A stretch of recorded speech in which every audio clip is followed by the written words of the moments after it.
Bonjour à toutes et à tous, j'espère que vous allez bien. Bienvenue dans ce nouveau panorama de la semaine.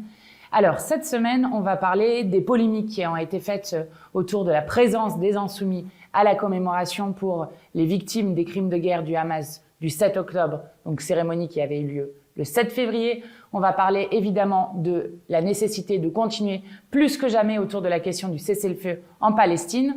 On va parler de la crise politique dans laquelle se retrouve ce gouvernement qui décidément ne sait plus comment s'en sortir. On va parler de l'enjeu du numéro 1 du 21e siècle qui est celui du dérèglement climatique, notamment avec Total. Et puis, je terminerai pour vous dire à quel point cette semaine, le mouvement insoumis s'est inscrit dans l'histoire longue, voire très longue, de notre pays. Et pour nous, c'en est une fierté. Je vous explique. Générique.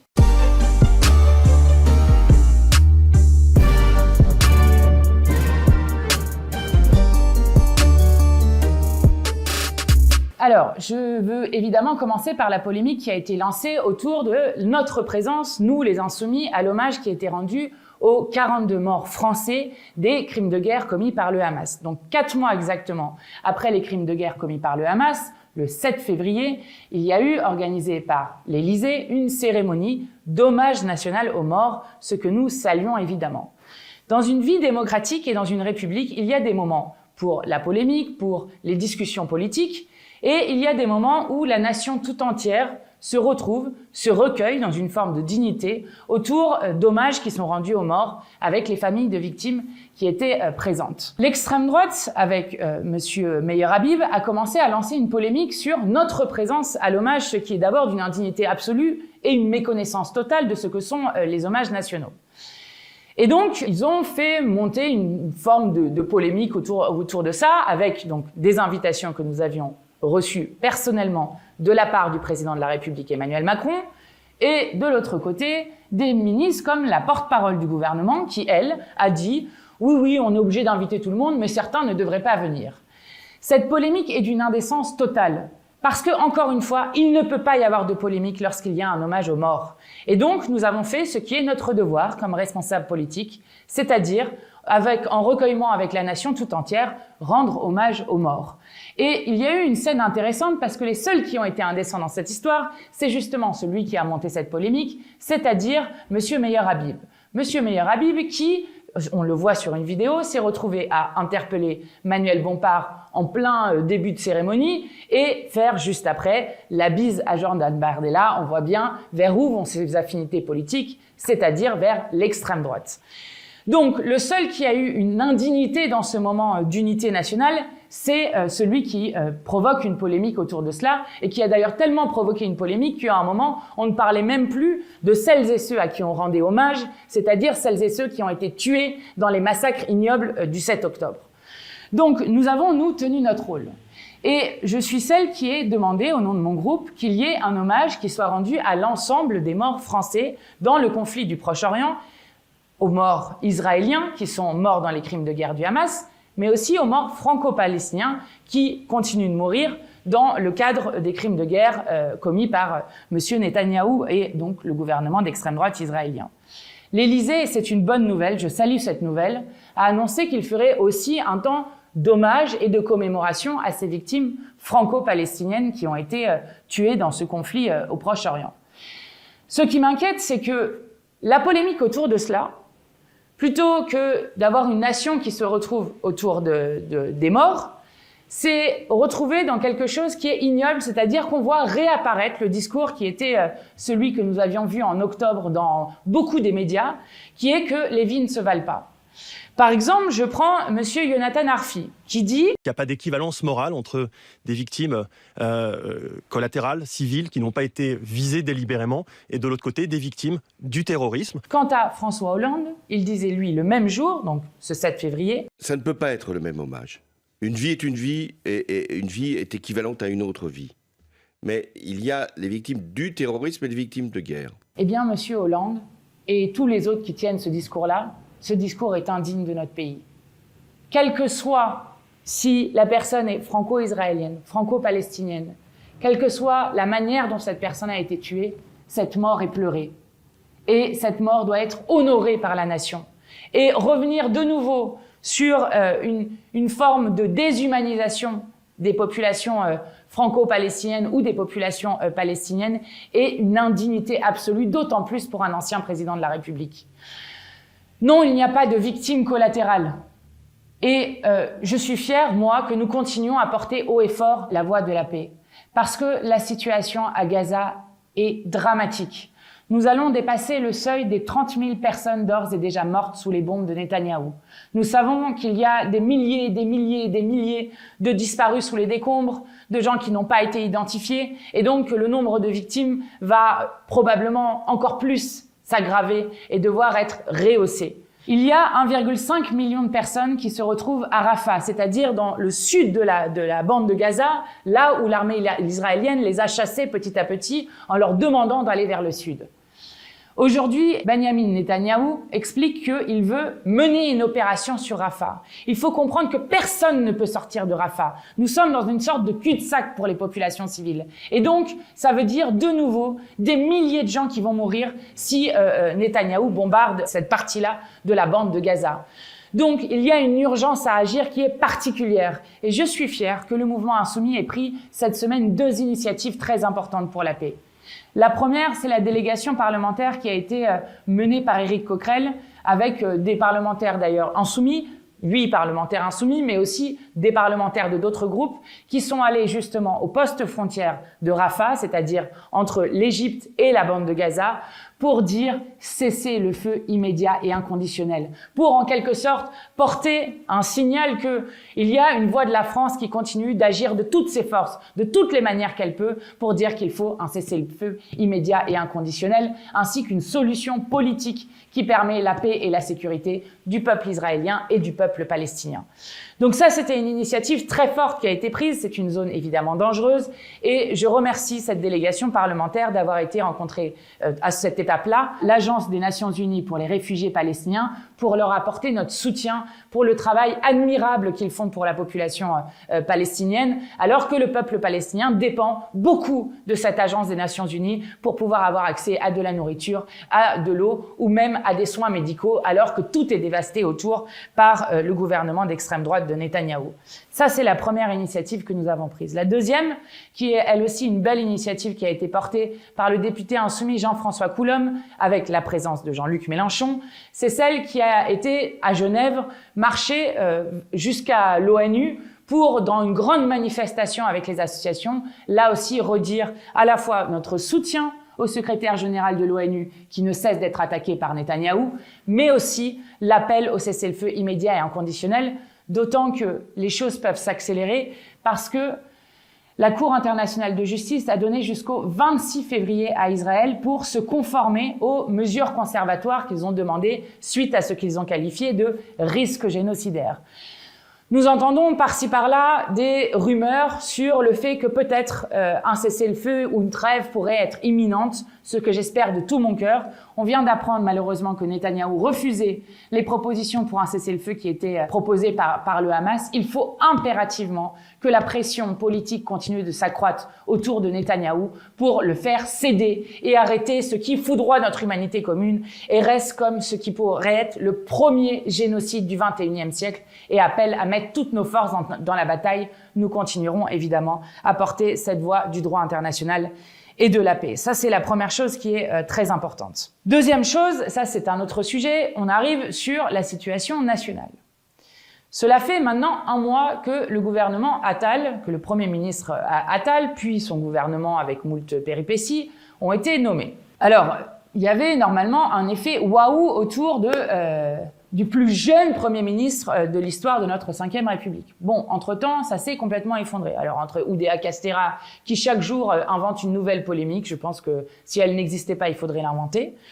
Et puis, des polémiques qui arrivent, par exemple, quand, au moment de la motion de censure, puisqu'il nous a refusé la confiance, au moment de la motion de censure, quand Boris Vallaud, président du groupe socialiste, est en train de parler de la souffrance au travail, de la manière dont le travail tel qu'il est fait aujourd'hui abîme les corps, eh bien vous voyez Monsieur Attal qui tranquillement est en train de montrer aux membres de ce gouvernement des petites photos de chiots parce que ça doit être mignon, ça doit les faire rigoler et qui montre qu'il n'en a absolument rien à faire de la souffrance qui est en train d'étrangler le pays. Donc vous avez c'est un effet de souffle, de nouvelle page que devait ouvrir le gouvernement qui s'est complètement effondré. En plus, entre-temps, vous avez eu le mouvement des paysans où, comme d'habitude, c'est-à-dire que vous avez un mouvement de colère extrêmement forte et que fait le gouvernement? Eh bien, il n'apporte aucune réponse politique de long terme et il n'y a toujours rien sur à la fois le revenu des paysans, de même que les accords de libre-échange qui continuent. Donc, depuis qu'Emmanuel Macron a été réélu président, vous êtes dans une forme de crise permanente du pays. C'est-à-dire qu'ils ont tellement abîmé le pays, ils ont tellement poussé tout à bout, l'éducation qui ne tient plus debout, l'hôpital public qui s'est effondré, les manifestations, les plus grandes manifestations depuis 50 ans sur la question des retraites, sur lesquelles ils sont passés en force. Les révoltes urbaines de jeunes qui disent « nous voulons des mesures politiques » sur la fin des morts pour refus d'obtempérer, puisque la France détient le triste record du nombre de morts pour refus d'obtempérer, le plus grand d'Europe. De même sur la question de toutes celles et ceux qui se sont battus sur les augmentations de salaire qu'ils refusent obstinément. Celles et ceux qui se sont battus à Sainte-Soline notamment pour défendre le bien commun qu'est l'eau. À chaque fois, c'est la même réponse, c'est la répression et aucune solution durable qui n'est apportée dans le pays. Et de fait, ils ont transformé le pays en une forme de cocotte minute. Alors là, la crise politique, elle est en train de s'accroître. On avait franchi un seuil avec la loi immigration. Rappelez-vous, loi immigration votée par 100% des députés Rassemblement National, mais avec 25% des députés de leur majorité qui soit avaient voté contre, soit s'étaient abstenus. Donc là, on sentait la crise arriver. Arrive Gabriel Attal, normalement ça doit tout arranger, puis ils mettent du temps à faire un premier bout de gouvernement, et là, un mois après, on n'a toujours pas la suite du gouvernement. Mais pire que ça, on apprend que M. Bayrou, qui était normalement celui qui était pressenti pour prendre la suite d'Oudéa Castéra, je vous le dis juste, mais Bayrou est commissaire au plan. Si vous regardez les derniers rapports que le commissariat au plan a fournis dans les 3 derniers mois, il n'y en a qu'un seul. Donc autant vous dire que vu comment il travaille, ça annonce de belles choses sur l'éducation nationale. Bon, eh bien, il annonce que finalement non, lui qui était prêt à rentrer au gouvernement hier, aujourd'hui, du fait de désaccords profonds, il ne peut plus rentrer au gouvernement. Alors ça annonce une crise dans le gouvernement entre Renaissance, donc qui est le parti d'Emmanuel Macron, et puis leurs alliés qui sont le MoDem et Horizon, et M. Bayrou est celui qui est le chef du parti du mouvement démocrate du MoDem. Donc, des démocrates. Donc, il y a une crise politique qui est en train de se jouer. Et alors, ce qui est incroyable, c'est que quand on interroge M. Bayrou sur pourquoi il rentre pas au gouvernement, alors il dit, bon, parce qu'on m'a pas donné des garanties sur le fait qu'on pourrait faire autrement, c'est-à-dire autrement que d'être, et il explique complètement tranquillement, que le gouvernement est complètement déconnecté de ce qui est en train de se passer dans le pays. Donc, comme on m'a pas donné les garanties, j'ai dit non. Et on lui dit, est-ce exact qu'on vous a proposé le ministère des Armées? Il dit, oui, tout à fait. Alors ça va plaire à Louis Cornu, mais bon, passons. Et il dit, mais l'armée, c'est peut-être la seule chose qui va à peu près bien dans notre pays, alors que tout le reste va mal, donc moi, j'ai pas envie de prendre un ministère où je peux pas aider le pays à aller mieux sur des choses. Alors ça, c'est un aveu quand même. Ça veut dire qu'en fait, M. Bayrou est en train d'avouer qu'il fait partie d'une majorité depuis pratiquement 7 ans, qui en fait est responsable de l'état dans lequel est le pays, puisqu'il n'y a que sur l'armée qui reconnaît, et encore on pourrait discuter de ça, mais c'est pas l'objet de cette vidéo, mais qu'il n'y a que sur l'armée qui reconnaît que ça va à peu près bien, tout le reste étant dans un état catastrophique, c'est ce qu'il explique. Donc je trouve que c'est un aveu intéressant et surtout, ça montre un approfondissement de la crise politique chez les macronistes et le fait qu'on nous ait annoncé, alors ça fait 1 mois Gabriel Attal, qu'on nous annonce que ça soit lundi que sera annoncé le remaniement, puis en fait finalement ça sera mardi, puis en fait ça sera finalement mercredi, puis en fait finalement ça sera jeudi et je ne sais pas quel jour ils le feront, prouve que non seulement ils n'arrivent pas à trouver qui veut rentrer sur le bateau qui coule, et qu'ils ont un grave problème pour tenir les équilibres de leur majorité. Monsieur Bayrou expliquant par exemple ce matin, bon, je vous conseille pas cette interview, Monsieur Bayrou parle très lentement, donc il faut vraiment avoir du courage pour l'écouter, mais il explique par exemple ce matin que sur les 15 membres du gouvernement, il y en a 10 qui sont parisiens et qui sont tous les 15 au-dessus du nord de la Loire. Donc il explique que en fait voilà, on a un gouvernement qui est complètement déconnecté, minoritaire. Et moi, j'invite M. Bayrou à avoir un peu de cohérence et à donc quitter ce gouvernement s'il veut faire autre chose. Mais ça montre quand même, quand vous avez un soutien comme ça du président qui va sur des plateaux télé ou sur des radios expliquer que finalement, on a un gouvernement déconnecté qui est responsable du chaos qu'il y a dans le pays, ça vous montre quand même que cette crise politique est profonde et que ça ne va pas aller en s'améliorant. Donc, la Macronie qui s'écroule, ça revient à ce qu'on dit depuis longtemps. À la fin, ça sera les fascistes ou nous, les fachos ou nous. Et donc, on a intérêt à continuer à pousser de toutes nos forces sur la question du programme de la NUPES que nous continuons de porter. Ça, c'est la première chose. Et la deuxième chose, c'est de dire que le seul qui reste souverain dans ce pays, c'est le peuple. Et le peuple peut s'exprimer lors des élections parce que Bernard Arnault peut avoir 10 millions de fois votre fortune personnelle. À la fin, dans l'urne, sa voix vaut autant que la vôtre. Donc là, on a lancé une grande campagne d'inscription sur les listes électorales pour dire les racistes votent et vous, les riches votent et vous. Et donc, vous avez intérêt à la faire connaître parce que ça permet à tout le monde d'aller vérifier son inscription sur les listes électorales et de savoir s'il est bien inscrit pour que le jour de l'élection, vous n'ayez pas à mettre un bulletin dans l'urne et qu'on vous dise « Ah bah non, vous êtes mal inscrit, non inscrit », ce qui concerne des millions de personnes dans ce pays.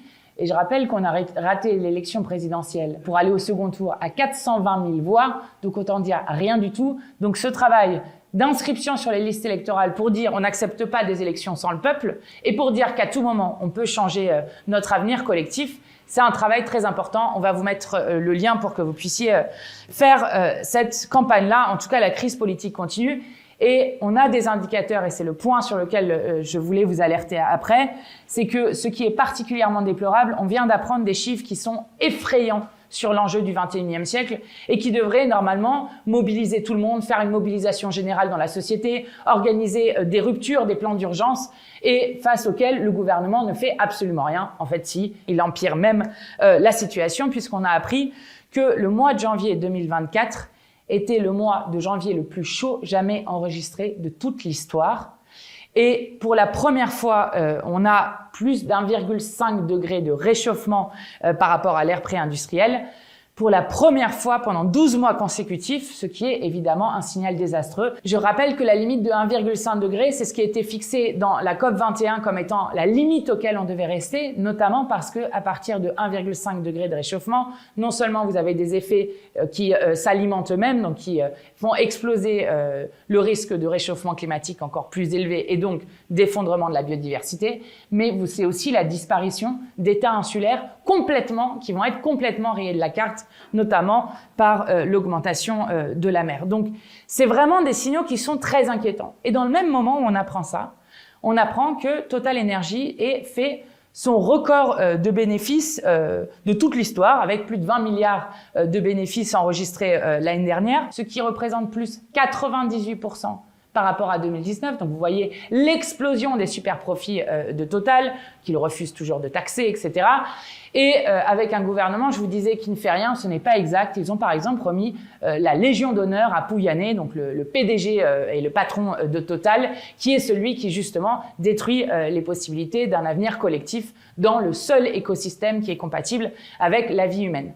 Ça devrait être l'enjeu qui devrait tous nous mobiliser, plutôt que d'avoir un gouvernement qui, de nouveau, annonce que il y a un petit trou de 12 milliards dans la caisse, donc où est-ce qu'on va la trouver? Bon, dans les poches de Total, non, surtout pas. Alors, qu'est-ce qu'ils ont trouvé comme idée? Ils sont en train de nous parler d'aller chercher les 12 milliards d'euros dans les poches des gens qui ont des maladies chroniques. Je ne sais pas si vous vous imaginez ce gouvernement. Donc, on a vraiment une urgence pour changer et faire bifurquer extrêmement rapidement le mode de production et de consommation. Et on doit y arriver vite, les amis, parce que c'est cet enjeu-là dont on est en train de parler, un enjeu dont eux, ils n'ont absolument que faire, parce que c'est vraiment les riches, c'est après moi le déluge. Quoi qu'il se passe, il faut toujours accumuler, détruire. Et donc, il va falloir leur mettre un stop très, très rapidement.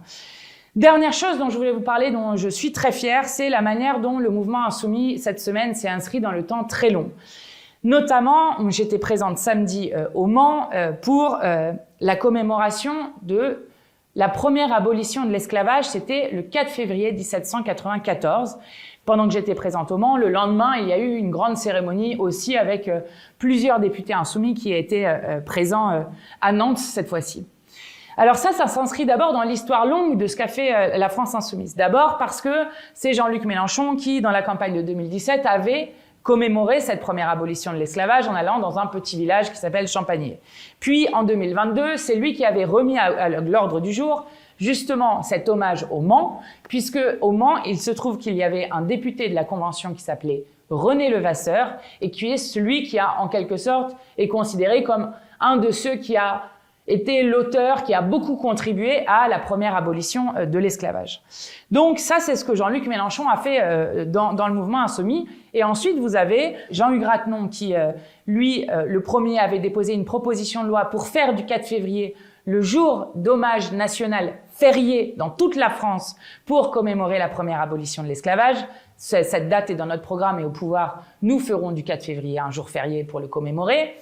Et puis, de Younous Omarjee, qui est le premier à avoir fait reconnaître au Parlement européen et fait voter le fait que l'esclavage est un crime contre l'humanité. Donc c'est une victoire qui nous fait rentrer dans la grande porte de l'histoire. Et puis on était au Mans pour une deuxième raison, c'est que en même temps qu'on commémorait l'abolition de l'esclavage, on a aussi lancé un comité de parlementaires, mais aussi de chercheurs, d'universitaires, d'artistes, qui veulent que le buste de René Levasseur, ce député qui a fortement contribué à l'abolition de l'esclavage le 4 février 1794, mais aussi le portrait de Jean-Baptiste Belley, et ça c'était Alexis Corbière qui l'avait demandé pour la première fois pour notre groupe, soit mis à l'honneur à l'Assemblée nationale.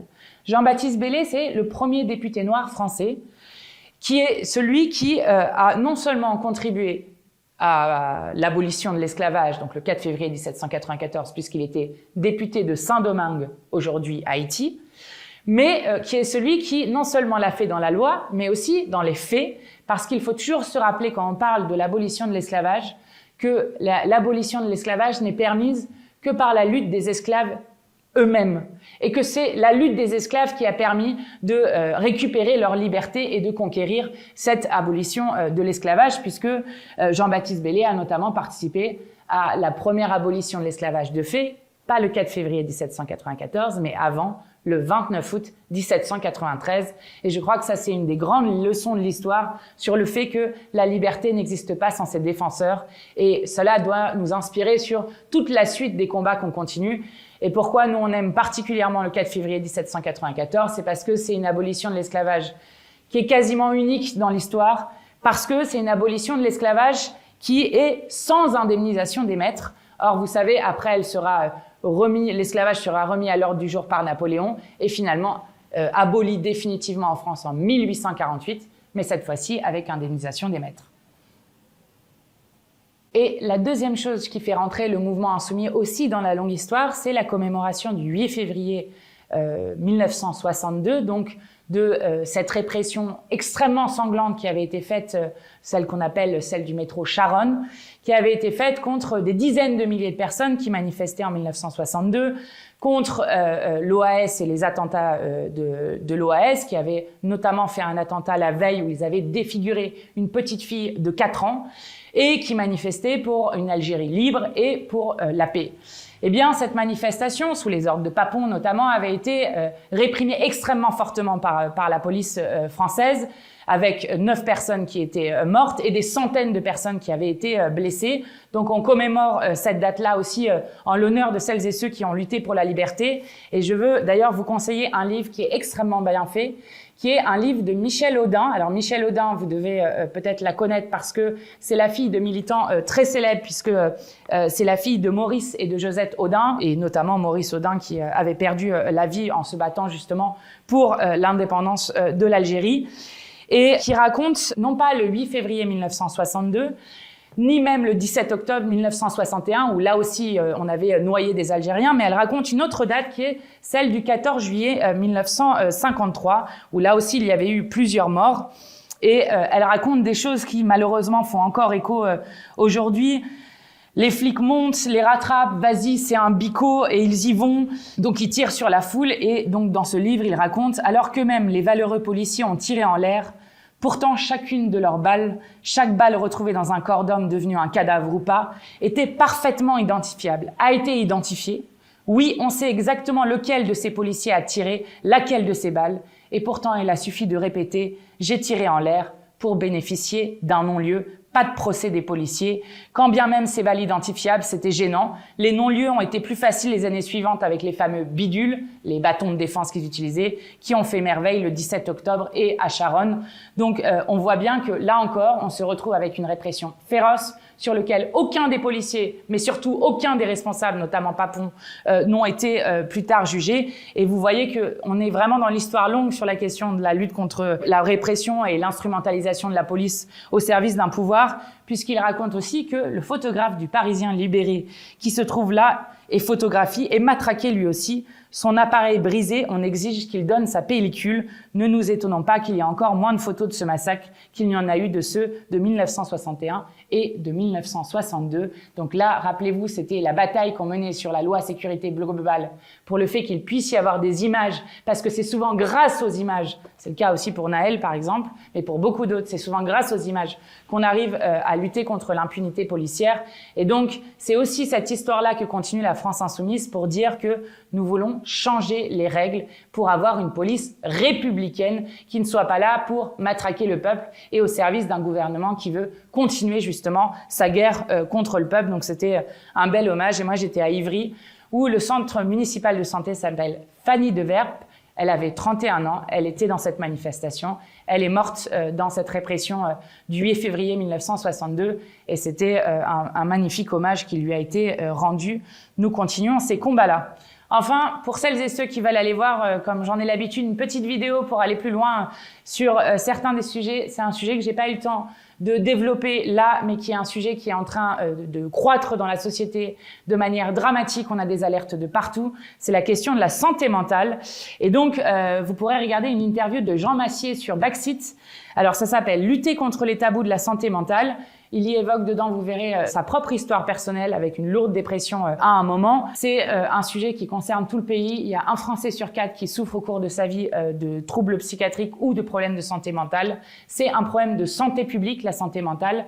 Et on voit bien que en ce moment, avec à la fois ce qui a été vécu pendant le Covid, le fait que l'avenir semble complètement bloqué par ce pouvoir et la pauvreté qui accroît aussi des situations de souffrance très fortes, notamment chez les enfants, puisqu'une étude a montré que, alors qu'on a un enfant sur 5 qui vit sous le seuil de pauvreté, une étude a montré que les enfants qui vivent dans la pauvreté, qui sont précarisés, ont 3 fois plus de risques que d'autres enfants de se retrouver à un moment dans leur vie hospitalisés pour des troubles psychiatriques.